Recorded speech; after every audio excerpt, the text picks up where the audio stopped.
பெரும்பாக்கம் அரசு பள்ளி மாணவிகள் தட்பவெப்பநிலை குறித்து ஆராய்வதற்காக 80 கிராம் எடையில் சிறிய ரக செயற்கைக்கோளை தயாரித்து அசத்தியுள்ளனர்.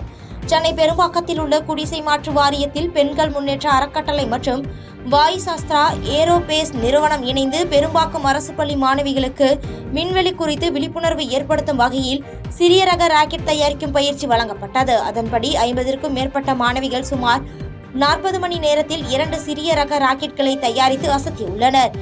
இது சுற்றுச்சூழல் மற்றும் காலநிலை மாற்றத்தை கண்காணிக்க தயாரிக்கப்பட்ட நிலையில் இதற்கு சுனிதா வில்லியம்ஸ் என பெயர் சூட்டப்பட்டது.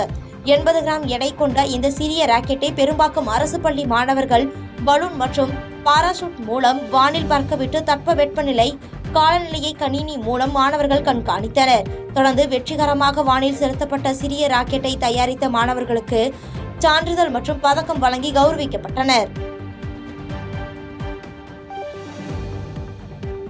பாதகம் செய்பவரை கண்டால் நாம் பயம் கொள்ளலாகாது பாப்பா. மோதி மிதித்து விடு பாப்பா, அவர் முகத்தில் உமிழ்ந்து விடு பாப்பா. அண்மை செய்திகளை உடனுக்குடன் தெரிந்து கொள்ள இணைந்திருங்கள் எம் நாடு தொலைக்காட்சியுடன்.